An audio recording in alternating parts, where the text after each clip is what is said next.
Hello friends, welcome to Mohit sir commerce hub. Last class में था partnership के fundamentals. उसमें हमने पढ़ा था पार्टनरशिप की डेफिनेशंस क्या होती है, पार्टनर्स के फीचर्स क्या होते हैं, पार्टनर नीड क्या होता है और पार्टनर एब्सेंस हो तो क्या होता है। फ्रेंड्स, आज की क्लास बहुत ज्यादा इंपॉर्टेंट है क्योंकि आज की क्लास के बेस पे हम क्या करेंगे, प्रैक्टिकल क्वेश्चंस करेंगे। ठीक है, आज की क्लास थोड़ा सा आगे कंटिन्यू है 11th क्लास से। आपको याद है 11th क्लास का हमने एक चैप्टर पढ़ा था जिसका नाम था फाइनल अकाउंट। उसमें हमने 3 अकाउंट मेंटेन करे थे। पहला ट्रेडिंग अकाउंट, दूसरा प्रॉफिट एंड लॉस अकाउंट और तीसरा बनाया था हमने बैलेंस शीट, जिसको मैच करना बहुत ज्यादा मुश्किल होता था। याद है ना आपको? हाँ, तो आपको याद होगा जब हम ट्रेडिंग अकाउंट मेंटेन करते थे तो वहां से हम क्या निकालते थे, ग्रॉस प्रॉफिट। क्या निकालते थे? Gross profit. यही ग्रॉस प्रॉफिट ट्रांसफर होता था हमारे प्रॉफिट लॉस अकाउंट में। फिर प्रॉफिट लॉस अकाउंट में हम क्या करते थे, अपने सारे के सारे इंडेक्स में डालते थे और वहां से निकालते थे हमारा नेट प्रॉफिट। क्लियर है? और उसके बाद नेट प्रॉफिट जाता था हमारा कहां पे, बैलेंस शीट में, जो कैपिटल में ऐड होता था। लेकिन लास्ट क्लास में जो पढ़ा था, 11th क्लास में जो पढ़ा था वो था सोल प्रोप्राइटरशिप, जिसमें सिर्फ एक ही मालिक होता है। ठीक है ना? तो लेकिन इस बार क्या हमारे पार्टनरशिप है, इसका मतलब हमारे बहुत सारे मालिक होंगे, इन शॉर्ट 3-4 पार्टनर होंगे। तो हम क्या करते हैं, प्रॉफिट एंड लॉस के बाद एक अकाउंट और मेंटेन करते हैं और उसका नाम होता है profit and loss appropriation account. उसका नाम क्या होता है?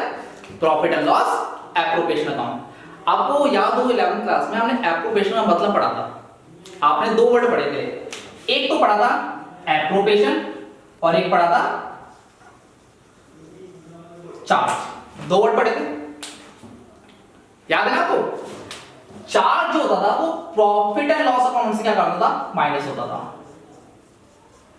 ठीक है, तो इस साल हम पढ़ेंगे एप्रोप्रिएशन का मतलब। देखो फ्रेंड्स, एक बात हो, हमारा जो ये नेट प्रॉफिट आ गया, ये क्या हुआ, पार्टनर्स के बीच में डिस्ट्रीब्यूट हो। अब पार्टनर से डिस्ट्रीब्यूट कैसे करेंगे, तो पार्टनर्स के प्रॉफिट को डिस्ट्रीब्यूट करने के लिए हम क्या करते हैं, अकाउंट मेंटेन करते हैं, उसको नाम कहते हैं profit and loss appropriation account.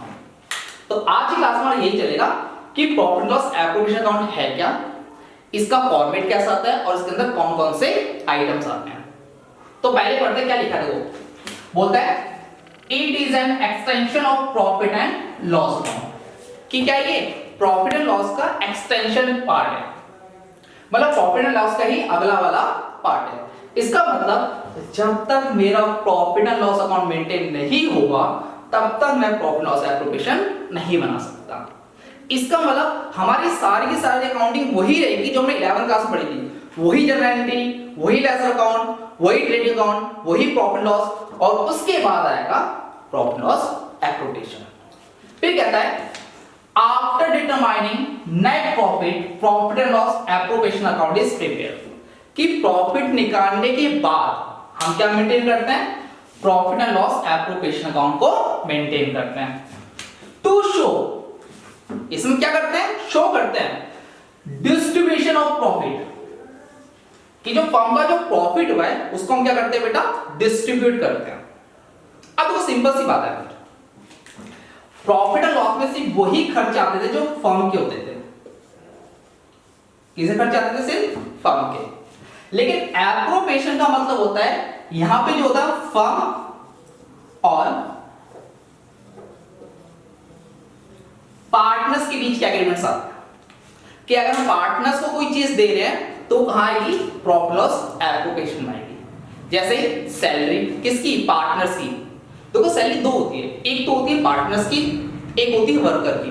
तो अगर वर्कर की सैलरी है तो आएगा प्रॉफिट एंड लॉस अकाउंट में, और पार्टनर्स की सैलरी है तो आएगा प्रॉफिट लॉस एप्रोप्रिएशन अकाउंट में। ध्यान रखना चीज का कि प्रॉफिट लॉस एप्रोप्रिएशन अकाउंट में सिर्फ वही चीज आएगी जो पार्टनर्स और फर्म के बीच में आती है। क्लियर है? इसका मतलब प्रॉफिट लॉस अकाउंट में जो चीजें देते हैं वो मैंडेटरी नहीं होती, वो ऑप्शनल होता है या एग्रीमेंट के ऊपर होता है कि अगर आपने एग्रीमेंट बनाया है तो देना है वरना आपकी मर्जी दो या ना दो। क्लियर है? तो मैंने बोला इसमें कुछ चीज आती है, जैसे इसमें कौन कौन सी चीज आती है? सबसे पहला आता है इंटरेस्ट ऑन कैपिटल। सबसे पहली चीज इंटरेस्ट ऑन कैपिटल का मतलब क्या होता है कि पार्टनर ने जो कैपिटल इन्वेस्ट करी है उसके ऊपर इंटरेस्ट। क्लियर है? सेकंड, पार्टनर सैलरी या कमीशन, कि पार्टनर को सैलरी दे रहे हैं या कमीशन दे रहे हैं। तीसरा इंटरेस्ट आप लोग गया, ये हो गया। अगला होता है क्या? रिजर्व। रिजर्व, ये तीन चीज आती है। और चौथी चीज आती है क्या? Interest on drawing. तो उसमें मोस्टली कितनी चीज आती है बेटा? चार चीज आती है। Interest on capital, partner salary या commission, reserve, interest on drawing आता है। क्लियर है भाई? अब देखो हमारा जो प्रॉफिट एंड लॉस अकाउंट होता है उसका नेचर क्या होता है? हमारा नॉमिनल। आपको पता है नॉमिनल का रूल क्या होता है? जितने भी एक्सपेंस होते हैं वो सारे के सारे क्या होंगे? डेबिट होंगे, और जितनी भी इनकम होगी वो सारे के सारे क्या होगी? क्रेडिट होगी। लेकिन एक बात ध्यान रखना, आपका profit and loss appropriation account firm के पॉइंट ऑफ व्यू से बनता है। किसके पॉइंट ऑफ व्यू से बनता है? फर्म के। मतलब अगर फर्म को फायदा हो रहा है किसी चीज से तो हम उसको करेंगे डेबिट करेंगे, अगर फर्म को नुकसान हो रहा है किसी से तो उसको क्या करेंगे? क्रेडिट करेंगे। समझ आ गया? तो एक बार दोबारा शॉर्टकट में समझ लेते हैं होता क्या है। Profit and loss appropriation account का मतलब होता है कि प्रॉफिट एंड लॉस अकाउंट का एक्सटेंशन, मतलब कि प्रॉफिट एंड लॉस अकाउंट से जो प्रॉफिट निकल के आया है उसे पार्टनर्स के बीच में डिस्ट्रीब्यूट करना। ठीक है? आप कैसे डिस्ट्रीब्यूट करेंगे? क्योंकि हम पार्टनर्स के बीच में कोई एग्रीमेंट्स बना होते हैं जिसमें हम interest on capital, partner salary, reserve, interest drawing से रिलेटेड कुछ एग्रीमेंट्स होते हैं, उनको यहाँ पे कंसीडर करा जाता है।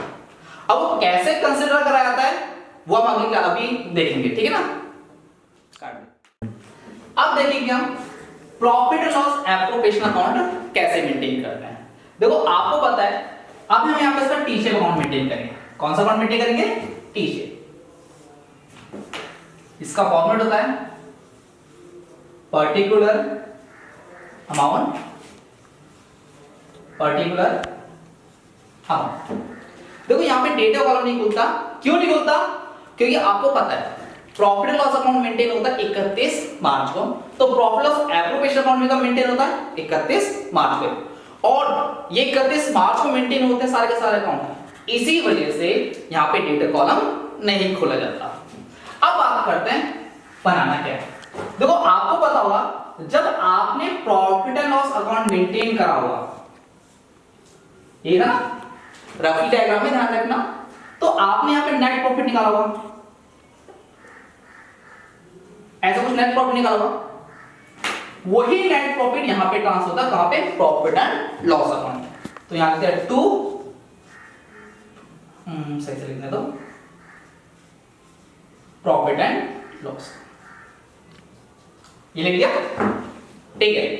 अब हम पार्टनर्स को जो जो चीज देने चाहते हैं वो उनको दे दो। जैसे सबसे पहले इंटरेस्ट ऑन कैपिटल की बात करते हैं, इसे मैं आईओसी कहता हूं। क्या कहता हूं इसे मैं? आईओसी। देखो एक बात हो, इंटरेस्ट ऑन कैपिटल मतलब क्या होता है कि पार्टनर ने जो पैसा कंपनी में फर्म में इन्वेस्ट कर रहा है उसके ऊपर इंटरेस्ट। तो फर्म को अगर इंटरेस्ट देना पड़ रहा है तो ये फर्म की इनकम है कि एक्सपेंस है? ये क्या फर्म के एक्सपेंस है। तो आपको पता है नॉमिनल रूल क्या होता है? एक्सपेंस को हमेशा क्या करते हैं? डेबिट। यहां लिखते हैं टू इंटरेस्ट ऑन कैपिटल। अब इसकी गारंटी डिस्कस करेंगे। जैसे मान लो दो पार्टनर हैं तो x और ये y, ये x को दे दिया, ये y को दे दिया, और टोटल करके यहां। ओके, कोई दिक्कत? नेक्स्ट, पार्टनर्स की सैलरी। मान लो y हमारा एक्टिव पार्टनर है, तो मान लो y को सैलरी दे रहे हैं, तो यहाँ पे y का सैलरी भी क्या हुआ, फर्म के लिए खर्चा है, तो यहाँ लिखेंगे y की वाइज सैलरी। तो मैंने y को भी सैलरी दे दी। देखो ये सब क्या कर रहा है, हमारे प्रॉफिट को कम कर रहे हैं। देखो प्रॉफिट एंड लॉस का मतलब होता है कि भैया हमारे पास इतना ही प्रॉफिट है पार्टनर्स को देने के लिए। अब पार्टनर के ऊपर डिपेंड करता है वो कैसे प्रॉफिट को डिस्ट्रीब्यूट कर जाते हैं।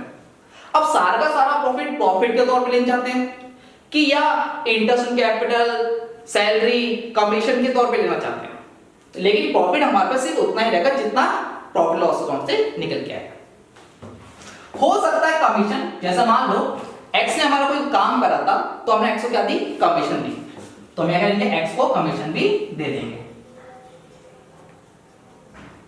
दे दी भाई। अब मान लो एक्स और वाई ने ड्राइंग करी थी, अब भाई ड्राइंग करेंगे तो उसके ऊपर इंटरेस्ट भी देना पड़ेगा। अब खुद ही सोचो, अगर ड्राइंग करिए उसके ऊपर इंटरेस्ट कौन देगा, पार्टनर्स देंगे। अगर पार्टनर्स इंटरेस्ट ऑन ड्राइंग दे रहे हैं तो ये फर्म के लिए क्या हो गया, फायदा हो गया, प्रॉफिट हो गया। तो ये हमारे इस साइड का, सॉरी यहां बाय आना था, गलती से हो गया, बाय इंटरेस्ट ऑन ड्राइंग। मान लो एक्स को दे दिया, वाई का दे दिया, या क्लियर है। कई बार फर्म से कहते हैं, फर्म सारा का सारा प्रॉफिट डिस्ट्रीब्यूट ना करके थोड़ा सा प्रॉफिट को बचा लेते हैं, और जिस प्रॉफिट को क्या कहते हैं, एक्यूमुलेटेड प्रॉफिट, या ऐसा हम एक और नाम से जानते हैं, क्या, रिजर्व। Reserve, clear. अब जब मैं इन सबको करूंगा, जैसे मान लो इन दो को प्लस करा और इन चारों को माइनस करा, तो लास्ट में जो प्रॉफिट बचता है, लास्ट में जो प्रॉफिट बचता है उसे हम कहते हैं डिविजल प्रॉफिट। कौन सा प्रॉफिट कहते हैं, डिविजल प्रॉफिट। ये प्रॉफिट पार्टनर्स के बीच में क्या होता है, डिस्ट्रीब्यूट होता है, ठीक है। और ये प्रॉफिट पार्टनर्स की कैपिटल अकाउंट में या करंट अकाउंट में ट्रांसफर हो जाता है। वो बाद में बताएंगे कि कब कैपिटल अकाउंट में ट्रांसफर होगा, कब करंट अकाउंट में ट्रांसफर होगा। लेकिन फिलहाल के लिए यहां हम लिखते हैं profit transfer to capital slash current account, X Y.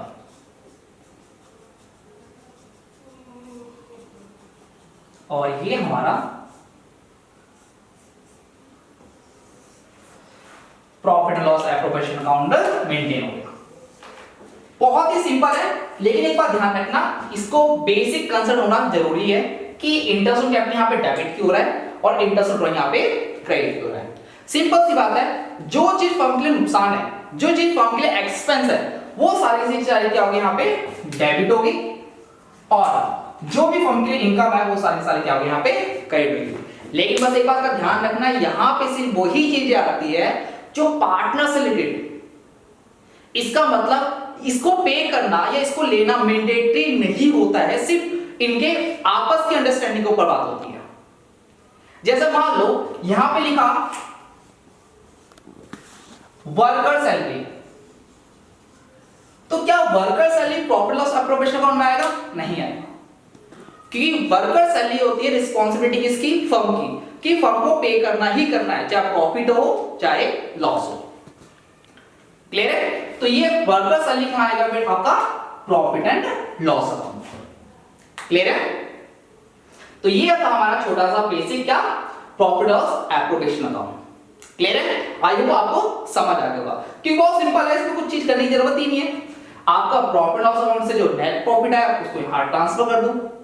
अब हम पार्टनर्स को जो चीज दे रहे हैं वो सिर्फ डेबिट से लिख दो, जैसे interest on capital, salary, commission, reserve, ठीक है। और अगर पार्टनर से कुछ मिल रहा है, जैसे इंटरेस्ट ऑन ड्राइंग मिलता है पार्टनर से, तो इंटरेस्ट ऑन ड्राइंग को यहां लिख दो, और जो लास्ट प्रॉफिट बच गया सब कहते हैं आपका डिविजन प्रॉफिट, और इस प्रॉफिट को कहां ट्रांसफर कर दिया, कैपिटल अकाउंट में। क्लियर है।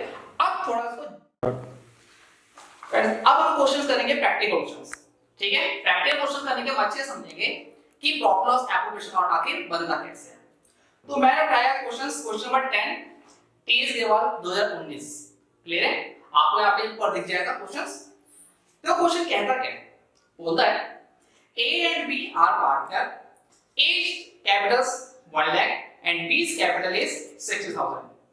Interest on capital is payable at the rate 6% per annum. B is to get salary of rupees 3,000 per month. Net profit for the year is 80,000. Prepare profit and loss appropriation account. Clear है? तो question ने क्या बोला? Question ने बोला है A और B partner है, A और B पार्टनर है, A की कैपिटल दे रखी है कितनी 1 लाख, B की कैपिटल दे रखी है कितनी 80,000। वो तो प्रॉफिट कितना देगा फर्म का, प्रॉफिट देगा फर्म का कितना 80,000। बोलता है इंटरेस्ट ऑन कैपिटल मिलेगा 6% पार्टनर्स को और बोलेगा B को मिलेगी सैलरी 3,000 रुपीस पर मंथ के हिसाब से। तो आपको मेंटेन करना है profit and loss appropriation account. तो पहले काम करते हैं, फॉर्मूला लेते हैं। देखो मैं रफली फॉर्मूला बना रहा हूं, लेकिन आप कोशिश करना बुक में कॉपी में अच्छे से formula banana. Profit and loss application, particular amount, particular amount. तो सबसे पहले क्वेश्चन ने क्या दिया था, क्वेश्चन ने बोला था भैया आपका प्रॉफिट है 80,000, क्लियर है। आपसे बोला कि ए की कैपिटल कितनी है 1 लाख रुपीस है, बी की कैपिटल कितनी है 60,000 है, 60,000 है ना। तो मैं देख लेता हूं,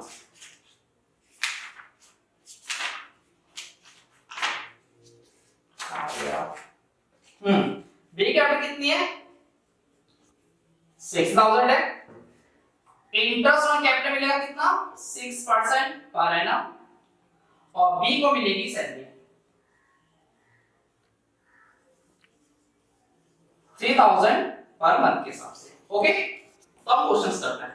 देखो सबसे पहले आपको प्रॉफिट देगा कितना 80,000 का, तो सबसे पहले हम काम करेंगे by profit and loss account. 80,000 clear है, बता दिया। फिर देखो आपसे बोलता है कि भैया इंटरेस्ट ऑन कैपिटल मिला कितना 6%, कितना मिला है 6%। तो मैं आपको लिखूंगा टू